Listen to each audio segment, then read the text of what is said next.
This sequence right here is the antidote to that sluggish, drained, fatigued, stiff, sticky feeling. Sticky? I don't know if that's the right word. But anyway, it's that feeling of just being heavy in your mind and your body. Sometimes it happens in the morning. Sometimes it happens in the afternoon. A lot of the time we'll reach for like a coffee or some kind of caffeination to sort it out. And I want you to use this sequence instead because it's going to work. You're going to feel amazing and you don't even have to really leave your chair. You're going to have brand new hips and brand new hamstrings by the end of this. So let's get into it. For today's session, we're going to be spending most of it sitting down. So you really only need a chair and a great attitude.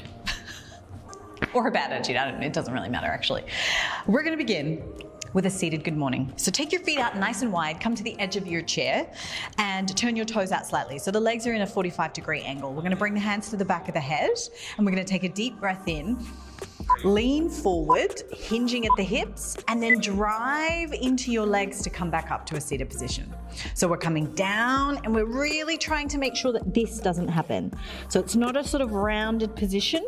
We're staying nice and extended through the spine and flexed through the hips. So I really want you to keep pushing those legs out as you move through this. So just don't let those knees cave in. If you really struggle with that, you can take a variation, just a couple of reps in the beginning where you're actually pushing your legs out as you come down into it. But just as you push out of it, I want you to use the strength of your legs to come out of this, okay? So we're gonna rest for 10 seconds. You guys rest, I'm gonna take you through the sequence. So I want you to take, for the next exercise, your legs wider. And for this, you're going to reach over to the side and then come back up to center. So arms are extended. I want you to slide your hand down the inside of the leg and then come back up to center. So we're sliding, sliding, sliding, sliding, reaching the top arm over and then coming up. Slide, slide, slide, slide, slide. The other thing I want you to pay attention to is that you're not letting your bum come off the floor or the chair, because that renders this a little bit redundant, to be honest. Keep the hips down, planted, reaching, reaching, reaching. You should feel a nice stretch for the side body as well as your inner thighs as you reach up and over. Keep that right hip down if you're going over to the left. And use the strength of your spine, the muscles around your spine to come back up. Okay, awesome. Figure 4 dynamic stretch. So let's cross the right leg over the left. Push that knee down. We'll just hold this for a couple of seconds as our hip gets ready. And then from here, hands to the back of the head, we're gonna lean forward, finding that flex position. Now, flexion through the hip, not through the spine. So it's not this. It is chest up. I'm trying to get my nipples over my shin. Best way to think about it, okay? Nipples over the shin, not nipples to thighs. Lengthen. You will find that you get much less range when you do it that way. So let's go ahead and cross, left leg over right. Push down on the knee a little bit just to start to ease into the stretch, really get a little bit more space created here. And then from there, nice and long, nipples over shins. You won't forget it now. And then come back and just notice, like, does your knee creep up? I have a little bit of tension, a little bit of DOMS from yesterday's heavy leg training. And so I can feel that I want to be like this. So I'm really going to resist that. Beautiful. Release. Okay, we have our cross-legged twist. So I'm gonna cross the left leg over the right leg like this, just like I'm doing the seated position here. And I'm going to thread my right arm on the outside of my left knee. I'm gonna reach my left arm forward, up, and take it over to the side, behind me. Inhale. Exhale. So I'm holding on to my right knee with my right hand. Inhale. And I'm really trying to get nice and big and open here. Exhale into the twist. I have this block in my hip,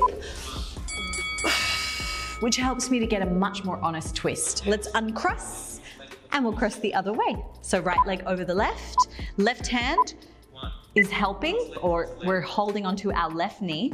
Lift the chest nice and long, reach, inhale, exhale. Imagine reaching for something, someone behind you. Inhale, exhale. Inhale, really open this up. Push your right hip forward as you reach your right shoulder back behind you. Almost there. Beautiful. Nice. Okay, we're gonna get out of the chair, but just for a short period of time, and we're still gonna be rested. Okay, so we're taking the elephant walk. Feet are hip distance apart. Hands are on your couch or on your chair, and you're just keeping your back nice and flat and moving your legs like this. Now, for some of you, you're not gonna feel much in the hamstrings like this, so maybe you wanna bring your elbows down to the couch, to the chair. What I really want from all of you is not this or this, but is nice, flat back. Really sticking your butt back. Some of you might be on the ground already. And really trying to create length through the lumbar spine. So we're avoiding the rounding and we're really placing the emphasis on the hamstrings. Beautiful work. Rest. We're going to come into a lunge position on the edge of our chair. So I'm going to start with my right leg forward, my left leg back. My buttocks is on the chair.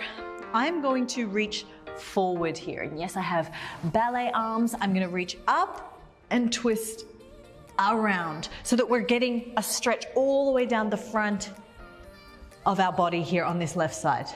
Come down, reach forward, all the way up into the twist. And maybe for my ballet girls, you want to open up, out into it, improving that back bend, forward, up, out. If you don't want to be into your ballet and you want to make this more mobility, you can just keep your arms straight, stretch, and keep it down.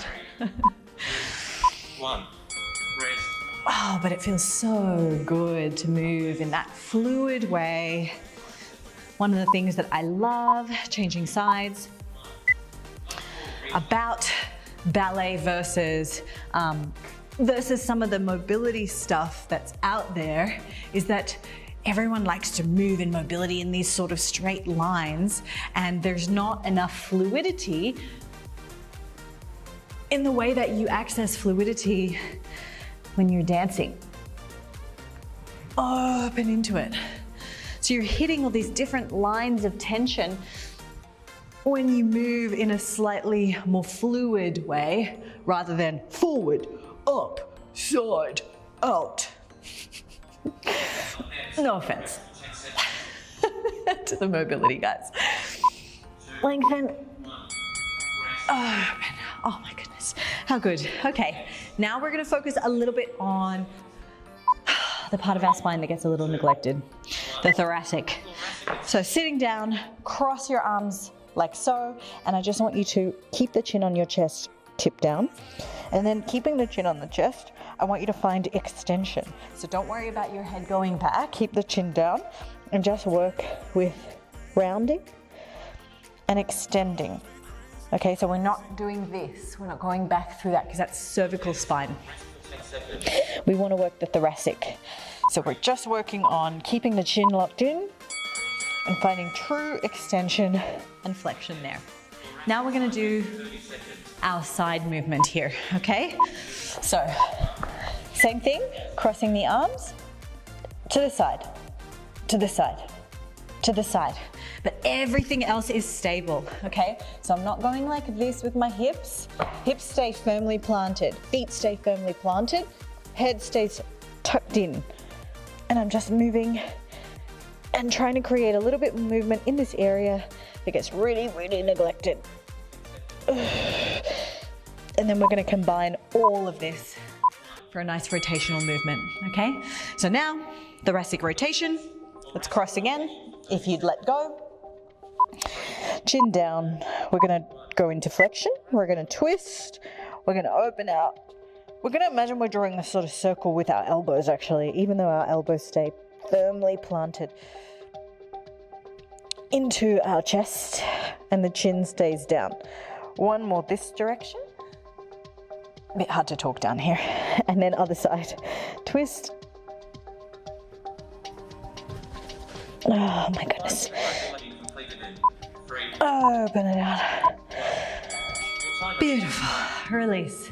Check in with your body, do some squats, move around, see how you feel in your hips, in your spine, and also in your mentality, your brain, your perspective. Like sometimes just a little bit of mobility can create a mood shift that is so profound that makes you make better decisions, less emotional decisions, just be better than everyone else.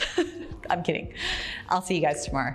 My Daily 10 family, how did that feel for you? I personally feel brand new. It's just, every time I do a little bit of mobility, I'm always reminded just like how beneficial it is. And with these little bite-sized 10-minute sessions, there's just no reason for it to not be the perfect pick me up. Use it in the morning, use it in the evening, use it in the afternoon. When you use it doesn't matter as much as just make sure that you do it and you do it consistently. And that's the great thing about the Daily 10 is that 10 minutes, we can all find 10 minutes no matter how busy we are. If you haven't already, hit that subscribe button and just put a link to the videos in your calendar across your week. It's just one of the best ways to ensure that you're actually going to get this stuff done. Because even though, and I always say like 10 minutes is so accessible, sometimes we get to the end of a day and feel like truly it was impossible to find 10 minutes for ourselves. So sometimes you have to just like push it into your calendar, make sure it comes up with a little reminder notice. And the less steps that you need to take in that moment when you're about to do the exercise, the better. And that's why I say put the link to each of the videos that you want to do in your calendar reminder in the description section so that you can just hit the link, get started, the app will open up and you and I can get sweaty together. I'll see you tomorrow.